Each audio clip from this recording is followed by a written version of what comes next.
Oh, this was Grandma's? How nice.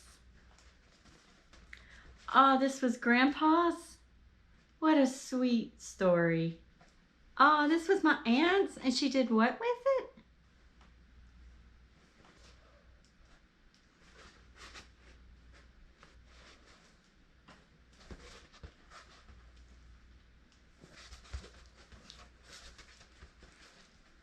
Oh, that's cool. Thank you.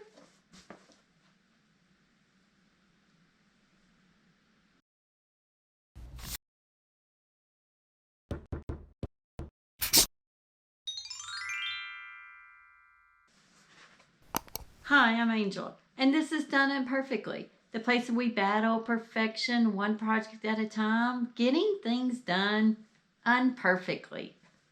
Quick, name 3 items in your home that you would grab in case of a fire. Those, my friend, are the true sentimental items in your home. Those are the things that really, really mean something to you.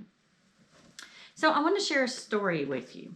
I was at an event with a friend, and her mom and her sister were at the same event. During their conversation, it was brought up about items owned by a previous family member and what to be done with it. And my friend was in essence begging for help. She wanted her family to know that she wanted to get rid of it. And the story went just like that. Oh, so and so did this. This was so and so's. The story behind this, the story behind that. That was so and so's, and that was so and so's. And making up names. My friend's family said, well, that was Bob's. And I thought to myself, they would keep Bob's dentures. And sure enough, my friend said, now, who's Bob? And why am I keeping it? My friends, this is the sentimental stuff that gathers in our home.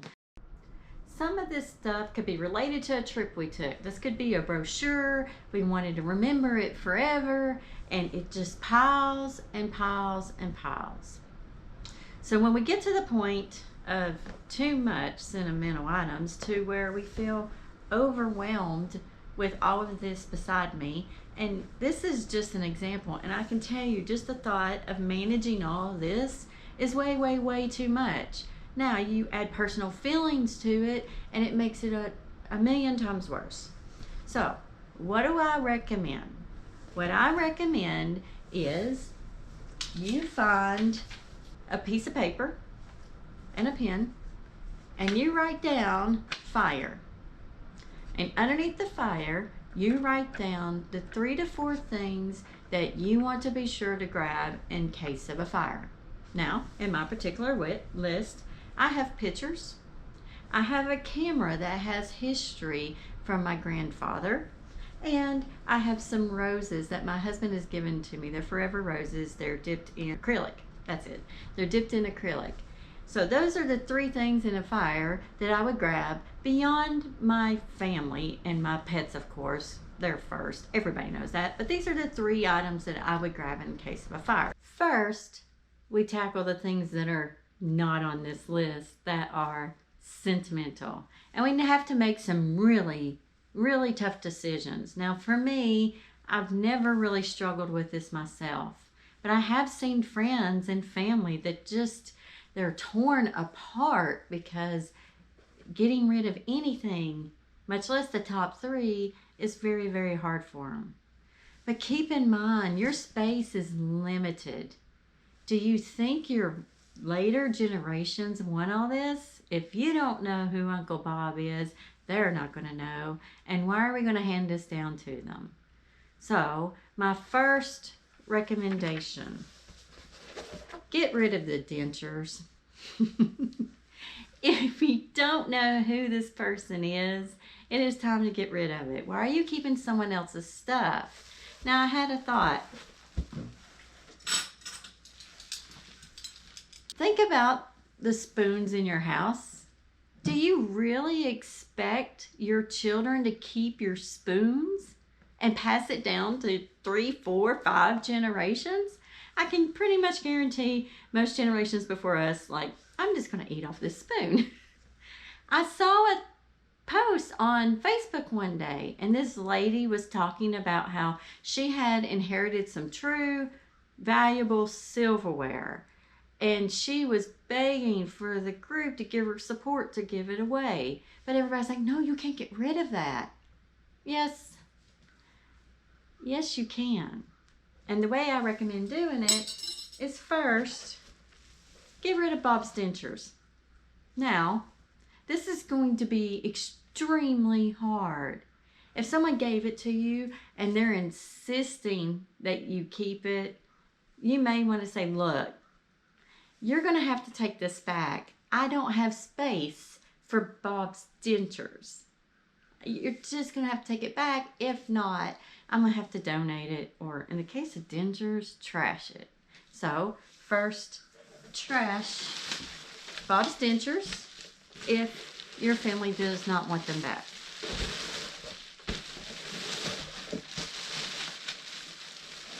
And you're going to have to repeat the process. You'll slowly be able to go through more and more. Once you get past Bob's dentures conversation, okay, Aunt Who's stuff, and I'm sorry, family, I just don't need it. So either you take it back, or I'm going to have to donate it.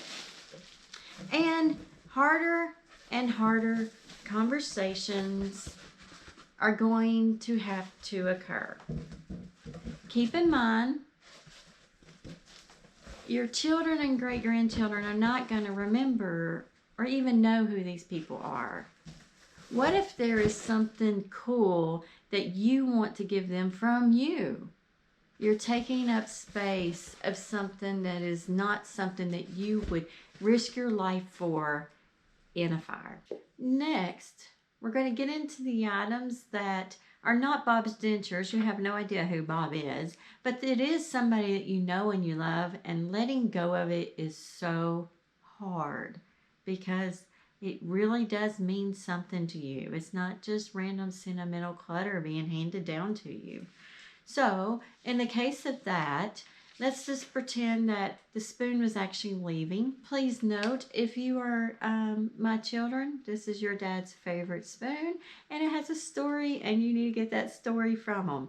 But, for an example, you would take the spoon, and then you would take a note.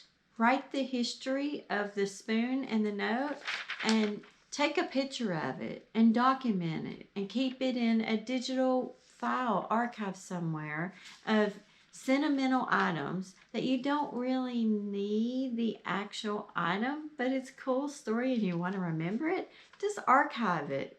Take a picture of it and make the note and save the digital copy. And that way you don't have the physical clutter, but you still have the memory. So that gets us to our final three. So, I'm going to slide these over. My first one is pictures. And I think that's a biggie for everyone. Can you really imagine grabbing all of your pictures and running out the door? If you're like me, like I said in a previous episode, I have 91,000 digital copies. And that's exactly what I recommend for you. Make a digital copy, at least of the important pictures that you would want to pick through a fire because there's no more copies. Grab those first, scan them in, get them in a safe place. Now, I personally use SmugMug. I love SmugMug. I would recommend it all day long. You can find other places to store pictures digitally if you so wish, but I highly recommending that if you would risk your life for it, maybe you should back it up. So the second item on my list is my grandfather's camera. Now, in full transparency, I'm bad about this myself. I adore this camera. There is such a cool family story behind it. And I have it in my closet on the top shelf. Shame on me.